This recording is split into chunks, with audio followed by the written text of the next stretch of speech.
우리 교회에는 사학을 공부하는 두 명의 우리 대학생들이 있는데요. 좀 그 사학과 관련된 한 이야기를 나눔으로써 오늘 말씀을 또 함께 은혜를 나누려고 합니다. 여러분, 조선 역사의 야곱처럼 차남인데도 불구하고 장남의 신분을 가지고 살았던 사람이 있습니다. 여러분, 수양대군이라는 그 사람 혹시 들어보셨는지 모르겠어요. 이시 조선 왕조의 제7대 왕인 세조이고요. 원래 이 세조의 군호가 수양대군이라는 그 군호를 가지고 있었었고, 또 원래 이름은 이유입니다. 우리가 잘 아는 세종대왕의 둘째 아들이 바로 이 수양이라고 할 수가 있는 것이죠. 원래 세종대왕에는 여러 아들이 있었습니다만은 우선 제일 장남이 문종인데, 이 문종은 굉장히 학문에 탁월한 그런 왕이었고요. 이 둘째 아들은 사실 이 학문보다는 병법이나 아니면 또 무예에 능하고 병서를 즐겨 읽었던 그러한 좀 남자다운 그런 길을 가지고 있는 아들이라고 할 수가 있겠습니다. 근데 수양대군에게 한 가지 굉장히 조금 아쉬움이 한 가지 있었어요. 왜 나는 장남으로 태어나지 못했을까 하는 그 늘 아쉬움을 가지고 살았던 그런 사람이었습니다. 수양에게는 꿈이 있었고 욕망이 있었고 야망이 있었어요. 내가 만약에 왕이 되면 왕이 될 만한 충분한 자질이 있다라고 스스로 생각을 했었고요.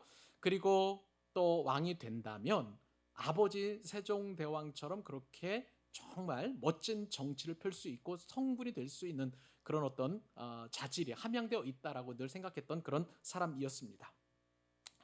그런데 이것이 그냥 생각하기만 머무르던 것이 아니라 그 유혹을 뿌리칠 수 없이 늘 그 마음 가운데 켜켜이 이것이 야망으로 그렇게 꿈꾸고 있었던 것이죠.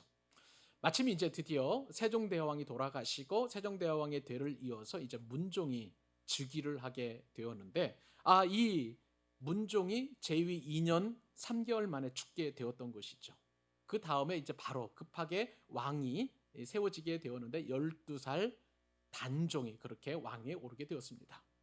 자, 수양의 입장에서 보면 이것이 굉장히 좋은 기회라고 생각을 했어요. 자신이 왕이 될 수 있는 이보다 더 좋은 그런 어떤 기회는 없을 것이다 생각을 하고 그 야망을 이제 펼치게 되었습니다.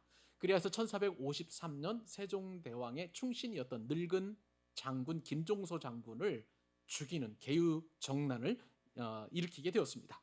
그런 다음에 단종을 저 영월 땅으로 유배를 시키게 되었고 마침내 자신이 왕으로 등극을 하게 되었습니다.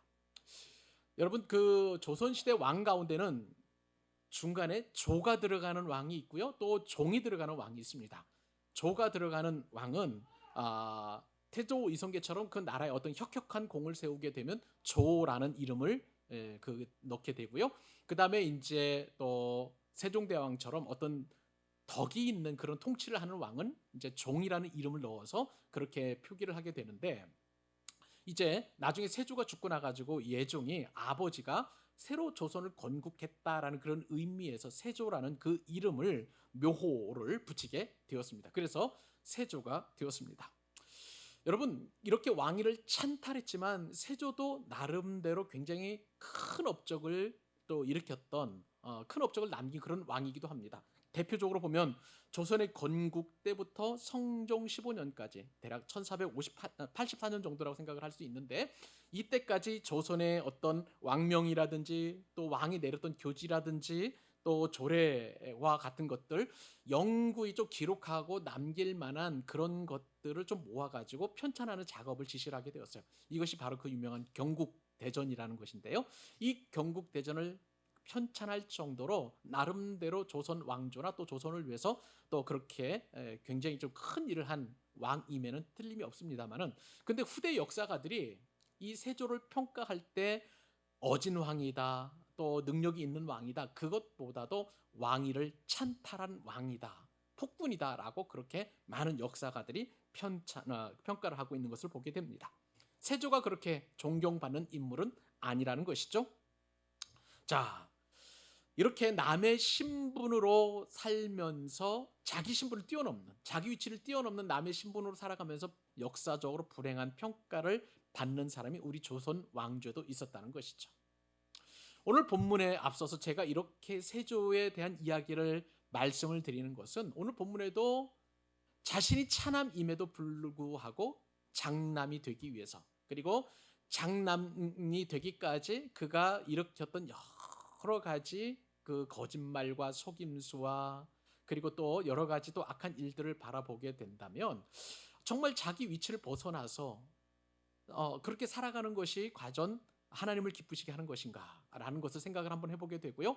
또 사실은 원래는 야곱이 이삭의 쌍둥이 가운데 에서와 야곱 있지 않겠습니까? 사실 원래 그 두 쌍둥이를 잉태할 때부터 하나님께서는 야곱에게 축복을 주시기로 약속을 하셨기 때문에 정말 그렇다면 야곱의 입장에서 보면 그렇게 무리수를 쓰고 속임수를 쓰고 거짓말을 해서 그렇게 장자의 축복을 얻어내기보다 하나님의 뜻을 신뢰하고 하나님의 말씀을 기다리고 그러면서 하나님의 때가 되었을 때 하나님께서 어떻게 역사하시는지를 오히려 기대하고 기도하며 준비했으면 얼마나 좋았을까 하는 그런 생각이 드는 것이죠.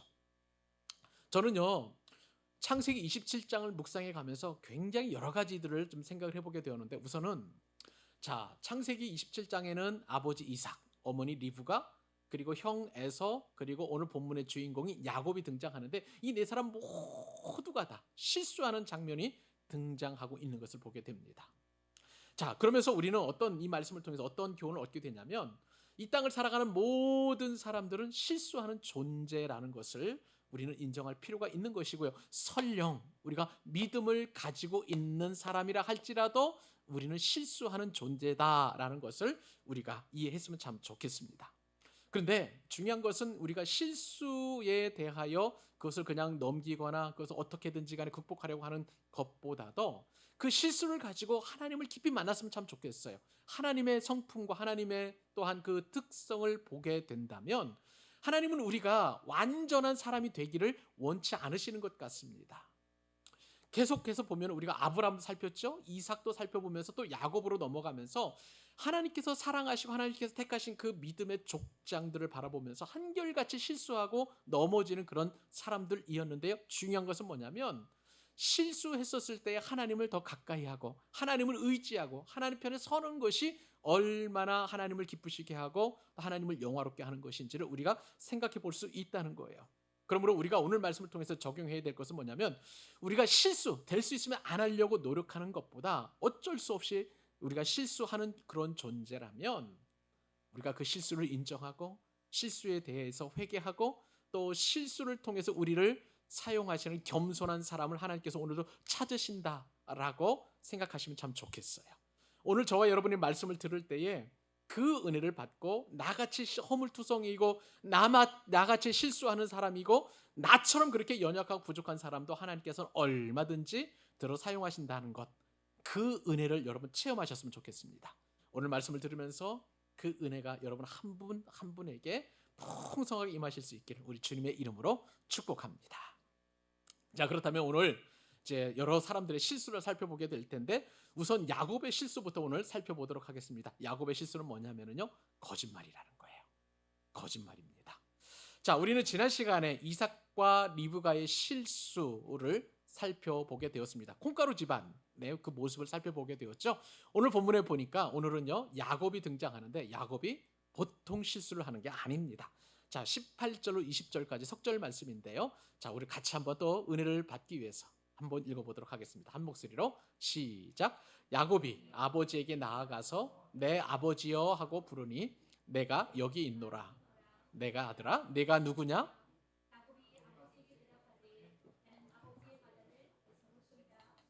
아버지께서 내게 명하신 대로 내가 하였사오니 원하건대 일어나 앉아서 내가 사냥한 고기를 잡수시고 아버지 마음껏 내게 축복하소서. 이삭이 그의 아들에게 이르되 내 아들아 네가 어떻게 이같이 속히 잡았느냐? 그가 이르되 아버지 하나님 여호와께서 나로 순조롭게 만나게 하셨음이니이다.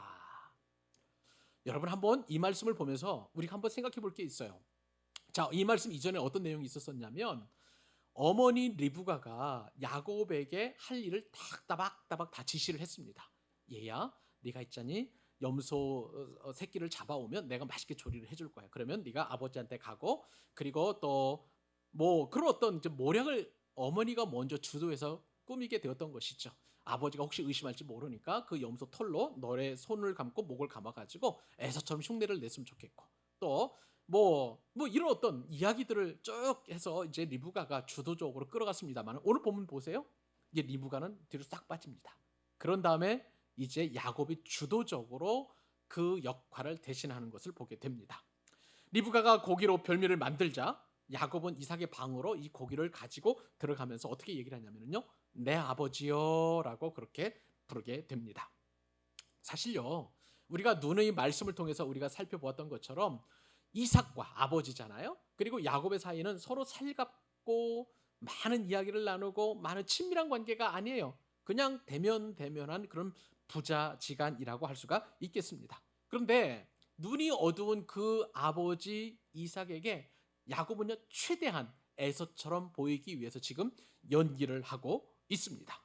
자, 이렇게 해서 고기를 가지고 들어가서 내 아버지여라고 불렀더니, 아버지가 이야기하죠. 네가 누구냐. 여러분, 이삭은 지금 눈이 안 보이는 그런 상황이에요. 연세가 많으셔가지고 눈이 안 보이는 그런 상황인데, 그런데 보니까 청력은 아직은 어둡지 않은 그런 상황 가운데 있었습니다. 내 아버지요라고 부르니까 이제 이삭의 입장에서 보면은, 자, 좀 에서는 지금 사냥하러 간 것이고 나머지 아들은 야곱밖에 없는데, 야곱이 왔나? 에서가 왔나? 이제 그렇게 궁금한 것이죠. 그래서 네가 누구냐라고 그렇게 물었습니다. 그러자 야곱이 이야기를 하죠. 야곱은 당신의 맏아들 에서로소이다라고 그렇게 이야기합니다. 사실 이것은 거짓말이었던 것입니다. 야곱은 에서의 목소리를 흉내낼 뿐 아니라 자기가 맏아들 에서라고 분명하게 지금 거짓말을 하고 있는 것입니다. 야곱은 한 가지 목적밖에 없는 거예요. 뭐냐면 지금 장자권을 어떻게든지 간에 아버지로부터 그 장자의 권리를 이양받을 수 있는 축복을 받기를 원하는 것입니다. 그래서 둘째 아들임에도 불구하고 자신의 둘째 아들 차남이라는 것을 부정하고, 그리고 또 자신이 장자 에서라고 그렇게 이야기하고 있는 것이죠. 그러니까 목적을 위해서, 자신이 가지고 있는 어떤 야망을 위해서는 동기도 그렇고 과정도 그렇고 거짓말하고 속이는 것이 바로 야곱의 인생이라고 할 수가 있는 것입니다. 그 이후에도 야곱의 거짓말은 계속되고 있습니다. 염소 새끼를 잡아서 요리한 것을 자신이 사냥한 고기라고 그렇게 거짓말을 하고요. 그러다 보니까 이제 거짓말이 또 다른 거짓말을 낳는, 그 거짓말이 점점 더 확대되어 가고 있는 것을 보게 됩니다. 이삭의 입장에서 생각을 해봅니다. 아들이 너무나 빨리 음식을 가져온 거예요. 그렇기 때문에 이삭은 의심할 수밖에 없는 것입니다. 이에 야곱은 여호와께서 빨리 잡게 해 주셔가지고 순적하게 그 고기를 잡을 수 있도록 해 주셔가지고 맛있게 요리를 해가지고 가져왔습니다 라고 또 거짓말을 하고 있는 것입니다. 여러분, 야곱이 원래 어떤 사람이냐면요, 한번 12절 한번 보세요. 오늘 우리가 이제 나오진 않습니다만 지난 시간에 살펴보았던 것처럼 야곱은 자신이 복은 고사하고 또 저주를 받을까 그렇게 두려워했던 사람이 바로 야곱이었던 거예요. 근데 그런 야곱이 오늘 본문에 보니까 거짓말하고 그 거짓말이 점점점 확대되어 가지고 나중에는 어디까지 거짓말하게 되냐면 여호와의 하나님의 이름까지도 들먹일 정도로 그렇게 거짓말은 점점점 확대되어 가고, 또 하나님까지도 진실하시고 진리이시고 그리고 거짓이 전혀 없으신 하나님의 이름까지도 도용하는 그런 상황까지 야곱의 거짓말은 확대되고 있는 것을 보게 됩니다. 야곱은 지금 거짓말로 하나님과 그리고 아버지 야곱에게 실수하고 있는 것이죠. 제가요, 이러한 야곱의 거짓말을 보면서 일전에 보았던 일간지 신문, 아주 오래전의 내용들을 한번 생각을 해보게 되었습니다. 자료를 검색해 보니까 우리는 지금 거짓말 홍수 시대를 살고 있다는 그 신문 기사가 실렸더라고요. 노무현 대통령 시절에 법무부 장관을 지낸 분이 누구냐면 김승규 장로님이라는 분이 계세요. 김승규 장로님 어떤 말씀을 하셨냐면 대한민국은 거짓말 공화국이다라고 그렇게 말씀을 하셨습니다. 그게 깜짝 놀랐어요. 그랬더니 이분이 이제 법무부 장관으로서 검찰에 기소된 사건들을 분류를 해봤답니다. 그랬더니 위증, 그리고 무고, 사기와도 같은 이 거짓말 사건들, 이것이 검찰 업무의 무려 70%를 차지하고 있다라고 그렇게 이야기를 한 거예요. 굉장히 개탄하셨습니다. 그러면서 어떤 말씀을 또 하셨냐면 이 김 장로님께서 일본과 관련된 검찰 업무를 서로 간에 비교를 해봤다는 거예요. 그랬더니 일본과 우리나라의 거짓말 범죄 건수를 비교해 보았을 때 우리나라가 위증은 대략 일본보다 16배, 무고는 일본보다 9배, 그리고 사기는 일본보다 26배나 많았다라고 그렇게 말씀을 하십니다. 쉽게 말하면 우리 대한민국은 거짓말을 밥 먹듯이 하는 그런 나라와 같은데, 왜냐하면 일본 인구가요 우리나라의 3배 정도 되는 거예요. 그러다 보니까 그것을 감안해 보면 우리나라 사람들이 얼마나 많이 거짓말을 하는데, 놀라운 것은 이 거짓말하는 범죄자들을 보면 일반인이나 기독교인이나 별반 차이가 없다는 거예요. 그만큼 거짓말을 많이 하고 있다라고 그렇게 진단을 내놓았습니다. 여러분, 우리 사회에 이렇게 거짓말이 늘어나는 이유가 무엇일까 한번 깊이 생각해 보아야 될 것 같아요. 우리나라는요 굉장히 경쟁이 심한 나라예요. 남들보다 더 앞서기 위해서는 거짓말이 필요악이다라고 이렇게 생각하는 그런 사람들도 있을 거예요. 또한 물신주의가 팽배한 그런 나라 아니겠습니까? 뿐만 아니라 우리나라는요 정에 약한 그런 어떤 사회적 특징을 가지고 있는 거예요. 그러니까 내가 아는 사람, 어떤 사람들을 도와주기 위해서 내가 거짓말을 해서라도 위증하고 또 거짓 증거를 하고 하는 그런 일들을 얼마든지 하려고 하는 그런 어떤 국민들의 습성이 있다는 것이죠. 뿐만 아니라 세상이 점점 세속화되어 가다 보니까 어떤 진리라든지 진실이라든지 사실과도 같은 그런 것보다도 이렇게 거짓말하고 또 그다음에 뭐 돈과 명예와 권력을 좇는 이런 어떤 세속적인 사회적 풍토 때문에 사람들이 은근히 거짓말을 많이 하는 것 아니겠는가라는 그런 생각이 드는데요. 저는요 그렇게 생각하지 않습니다. 사람들은 사회적으로 그렇게 볼 수 있겠지만 더 분명한 것은 영적으로 볼 때에 더 큰 문제는 하나님을 두려워하지 않기 때문에 사람들은 쉽게 거짓말하는 것으로 보여집니다. 여러분, 하나님은요 굉장히 싫어하시는 게 있어요. 그 싫어하시는 것이 뭐냐면 이 거짓인데, 요한복음 8장 44절에서 예수님께서 이 세대를 어떻게 진단하고 계신지 한번 보시겠습니까? 너희는 너희 아비 마귀에게서 났으니 너희 아비의 욕심대로 너희도 행하고자 하느니라. 그는 마귀입니다. 마귀는 처음부터 살인한 자요 진리가 그 속에 없으므로 진리에 서지 못하고, 자 그 다음에 거짓을 말할 때마다 제 것으로 말하나니 이는 그가 거짓말쟁이요 거짓의 아비가 되었습니다. 우리는 근본적으로 정말 우리가 예수님을 믿어서 하나님의 자녀가 됐지만 원래 우리 근본은 마귀의 자녀라는 거예요. 그 마귀는 거짓말장이라는 거예요. 그렇기 때문에 우리는 거짓말을 밥 먹듯이 해나가고 있는 거예요. 여러분, 무서운 죄도 진실로 자백하고 회개하면 용서하시는 분이 바로 하나님이십니다. 그런데 진실하시고 정직하신 하나님의 속성상 절대 거짓과 거짓말은 용납하지 않으십니다. 그렇기 때문에 거짓말에 대한 위험과 경고는 성경 아주 창세기부터 요한계시록까지 곳곳에 이 거짓과 거짓말에 관한 하나님의 그 안타까운 마음이 기록되어 있고요. 심지어는 이것에 대한 엄청난 심판을 계속 경고하고 있음을 보게 됩니다. 대표적으로 거짓말에서 죽은 사람을 한번 소개해 볼까요? 열왕기상 21장에 보면은요, 이스라엘의 왕 아하방이 있습니다.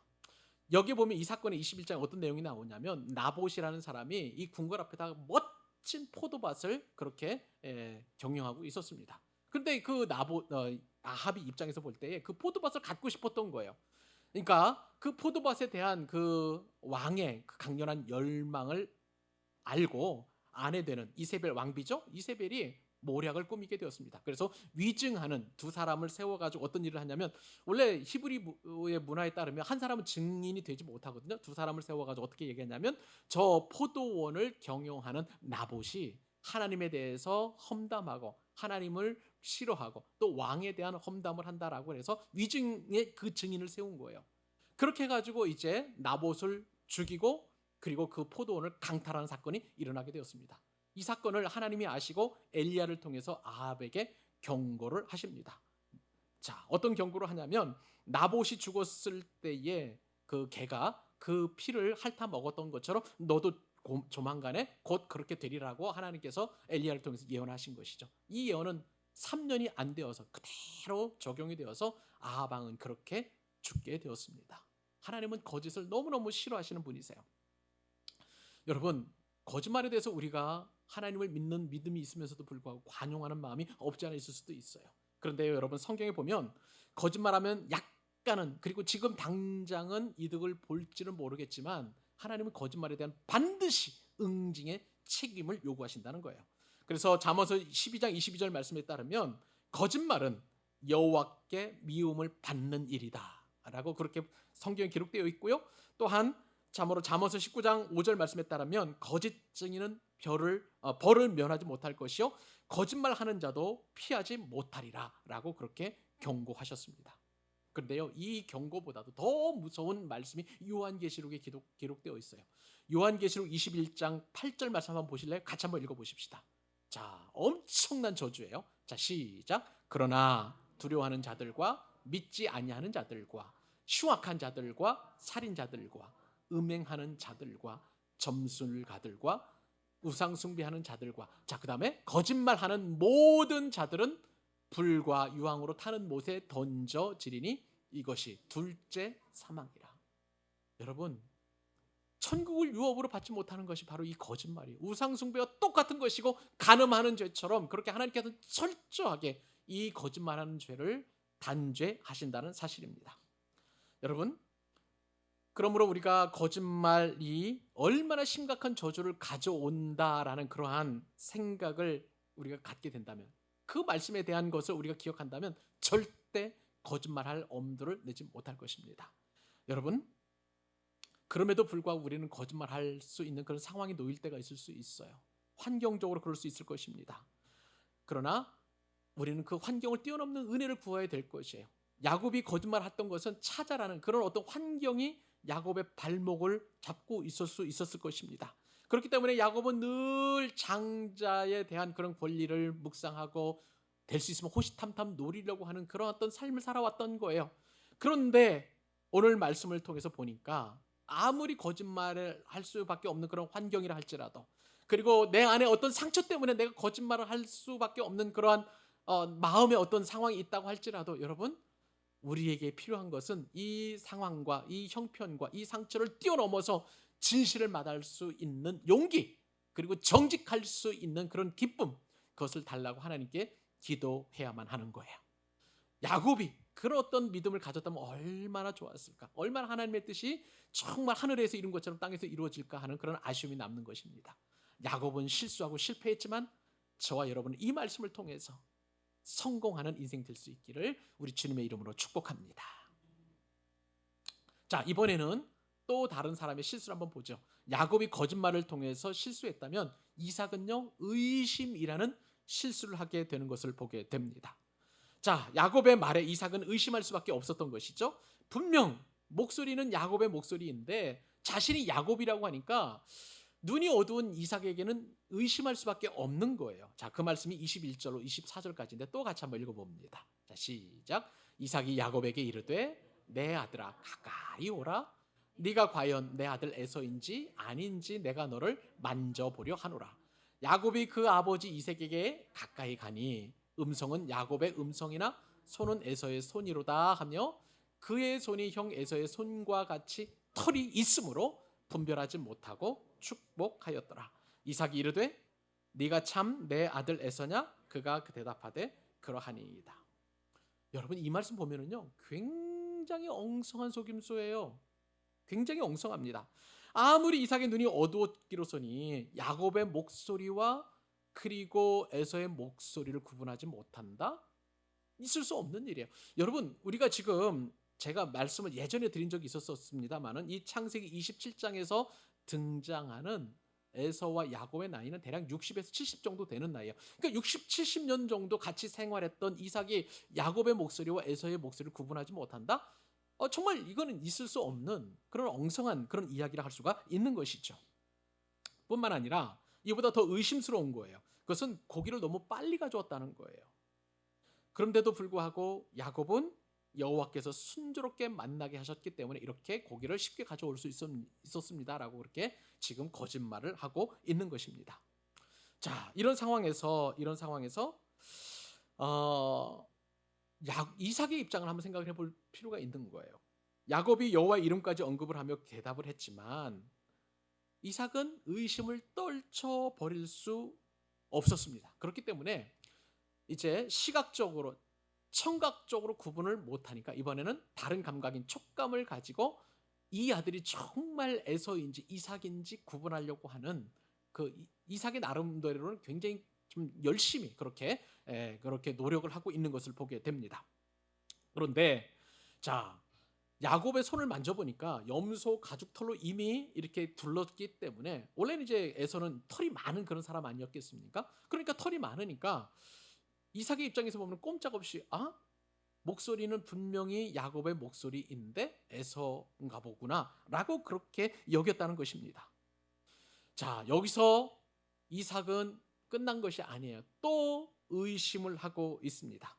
목소리는 야곱인데 손은 에서의 소리구나 그렇게 중얼거렸고요. 네가 정말 내 아들 에서 맞니? 라고 했었을 때 야곱은 정정당당하게 그리고 담대하게도 그렇게 또한 내가 아버지의 맏아들 에서입니다 라고 그렇게 대답을 한 것입니다. 이삭은요 지금 야곱의 어설픈 속임수에도 구분하지 못하는 영적으로 심각하게 둔감한 그런 상태라고 할 수가 있겠습니다. 여러분, 우리가 영적으로 민감하지 못하면은요, 우리가 분별할 수 있는 것은 우리의 감각뿐인 거예요.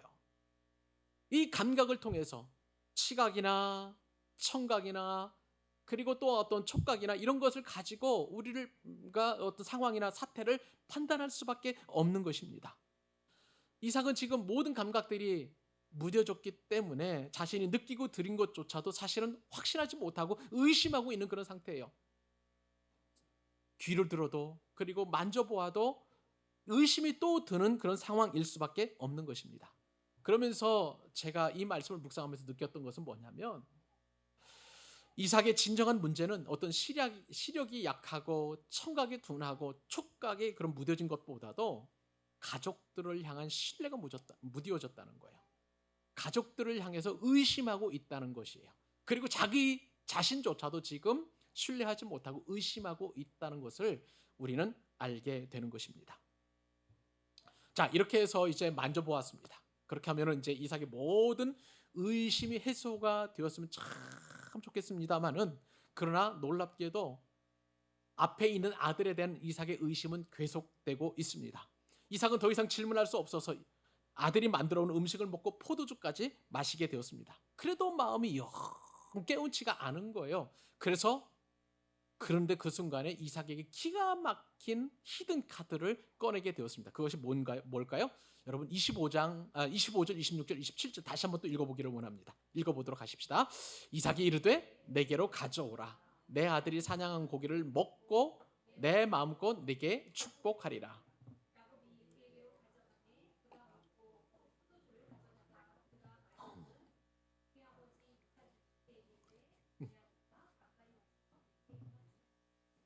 예, 여기까지 읽어주셔도 충분합니다. 자, 여러분 보세요. 야곱은 거듭되는 이삭의 의심에도 불구하고 계속 거짓말로 눈 하나 깜짝하지 않고 이 상황을 돌파해 나가고 있습니다. 자, 그런데 아이러니컬하게도 이 거짓말로 이삭에게 성공하는 것 같지만은요, 나중에는 이 거짓말 때문에 야곱에게 피눈물 나는 그런 상황이 전개가 돼요. 무슨 얘기냐면 나중에 우리가 살펴보겠습니다만은 이제 에서를 피해서 도망가가지고 외삼촌 라반의 집에 가잖아요. 그 라반의 딸들 가운데 라헬을 여동생 둘째의 라헬을 굉장히 사랑하게 되었어요. 근데 그 라헬을 아내로 얻고 싶은데 근데 아버지 이 라반이 속이는 거죠. 7년 동안 열심히 일해가지고 아내를 달라고 그랬더니 레아 언니를 보내는 거예요. 그리고 또 열심히 일했더니 레아를 주지 않고 또 다른 방법으로 그리고 또 재산을 달라고 그랬더니 재산도 주지 않고 하는 그런 거짓말로 계속 그 피눈물을 흘리게 되고요.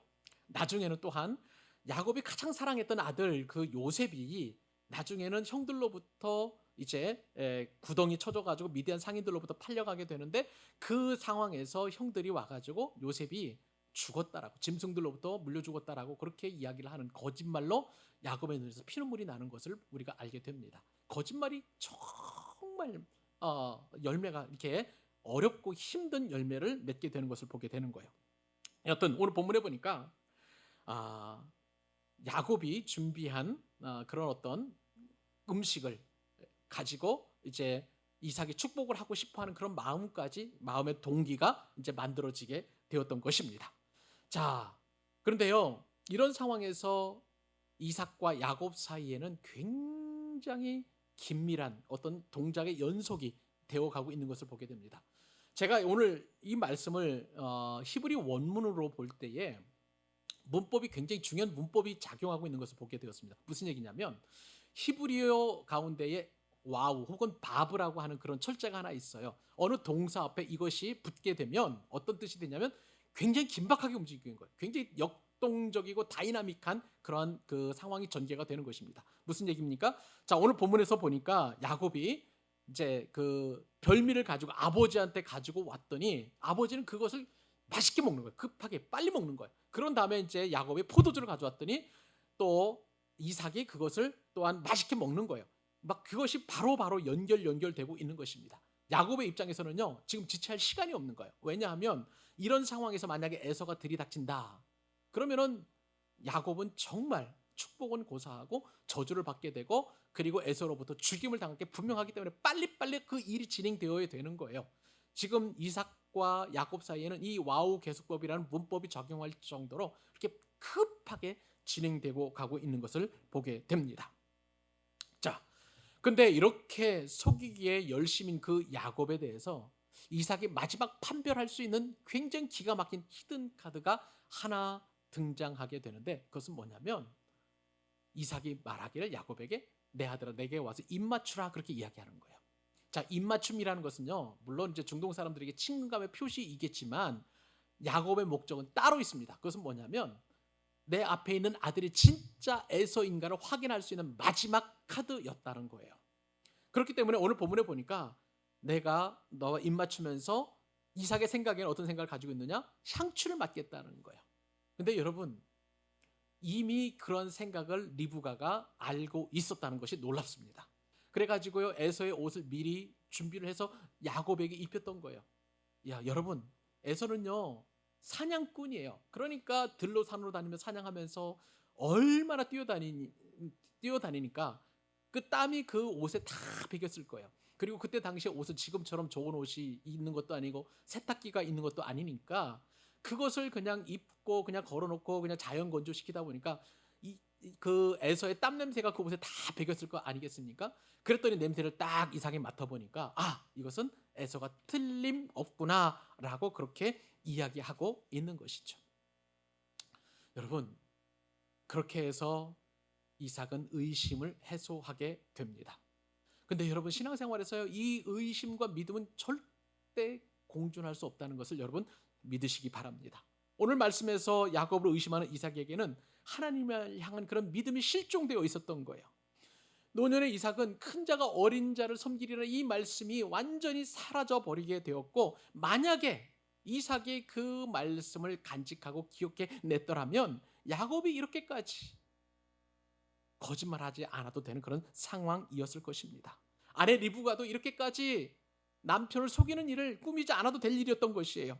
결국은 하나님에 대한 그 말씀에 대한 그 의심이 이삭의 모든 가정과 이삭의 가족의 구성원들에게 그렇게 믿음으로 다가가지 못하고 서로 의심하고 불신하는 그런 상황이 전개가 되고 있었다는 것이죠.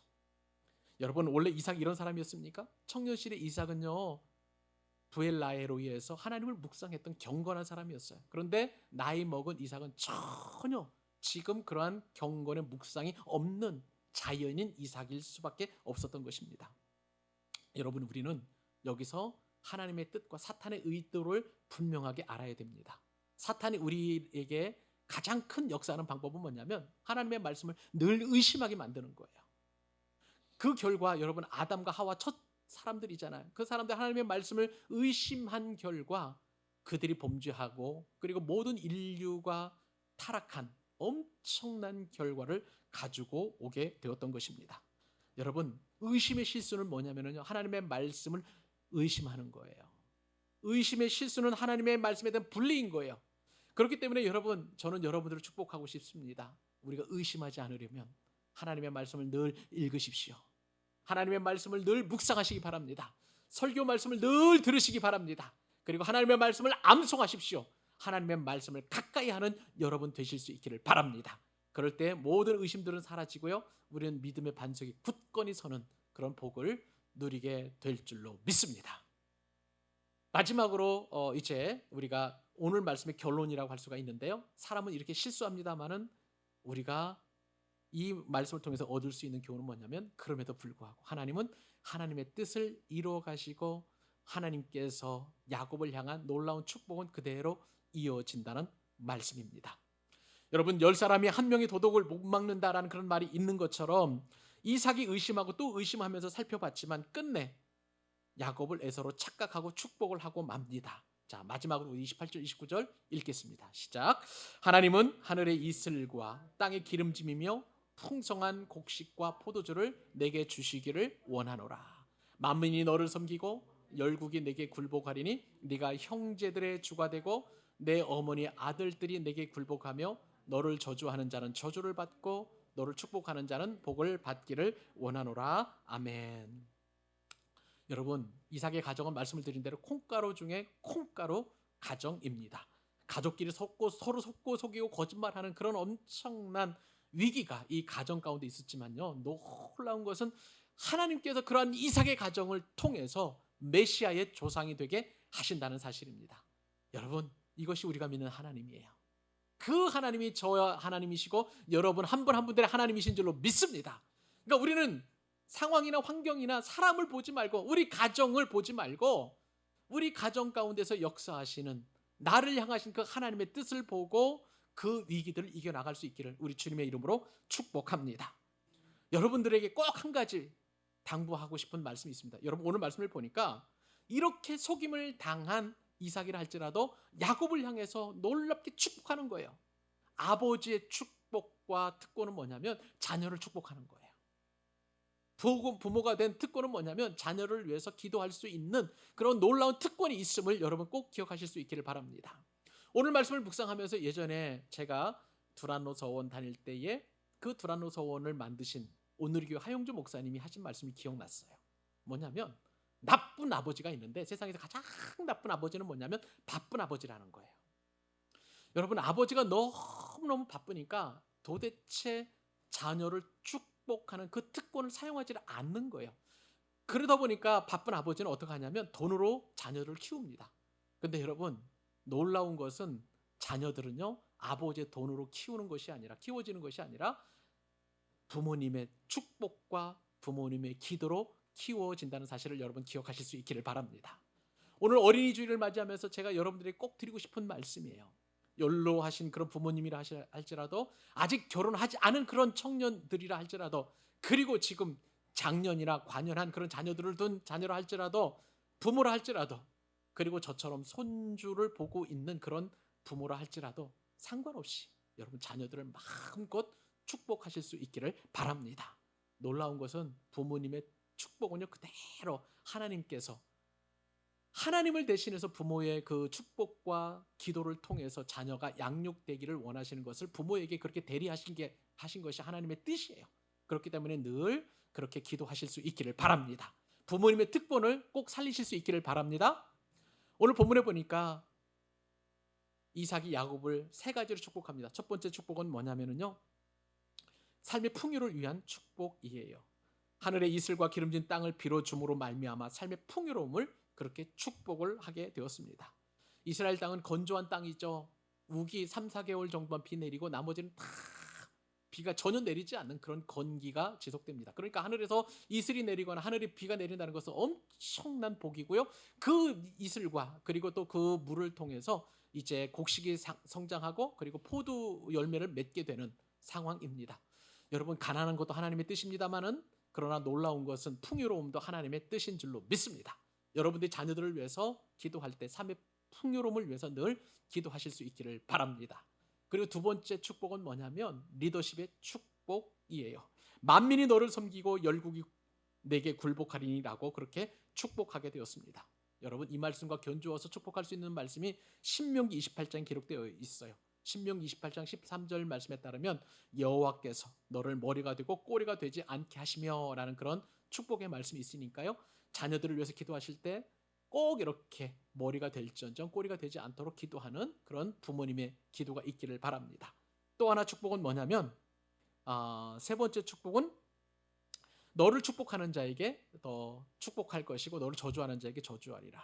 그것은 예전에 하나님께서 아브라함 부르실 때 아브라함에게 주셨던 창세기 12장 3절 말씀하고 똑같은 거예요. 그것은 뭐냐면 세 번째 축복은 변함없는 하나님의 인도와 보호하심입니다. 여러분들이 꼭 빼놓지 않고 자식들을 위해서 기도하실 때에 하나님의 인도와 보호하심을 위해서 기도하실 수 있기를 바랍니다. 자, 이것이 나중에는 열매로 맺혀져요. 히브리서 11장 20절에 이렇게 기록되어 있어요. 히브리서 기자는 믿음으로 이삭은 장차 있을 일에 대하여 야곱과 에서에게 축복하였으며, 이삭이 축복한 대로 야곱에 그대로 이루어졌다는 것을 성경은 말씀하고 있습니다. 말씀을 마무리합니다. 하나님은 거짓말장이이자 사기꾼인 야곱을 선택하셨습니다. 분명한 것이 있죠. 이러한 하나님의 선택을 통해서 우리도 실수하고 넘어지고, 그리고 또 그 다음에 우리는 또한 실패합니다. 그러나 그것이 중요한 것이 아니라 그 이후에 하나님께서 나를 붙들어 주시고 다시 이렇게 세워 주시고 다시 회복시켜 주시고 나를 향한, 우리 가정을 향한, 우리 교회를 향한 그 하나님의 뜻은 변함없이 나의 상태와 환경과 상관없이 그대로 이루어 가신다는 사실이에요. 그 하나님을 철저하게 신뢰함으로 끝까지 승리하는 여러분 되시기를 우리 주님의 이름으로 축원합니다. 기도하겠습니다.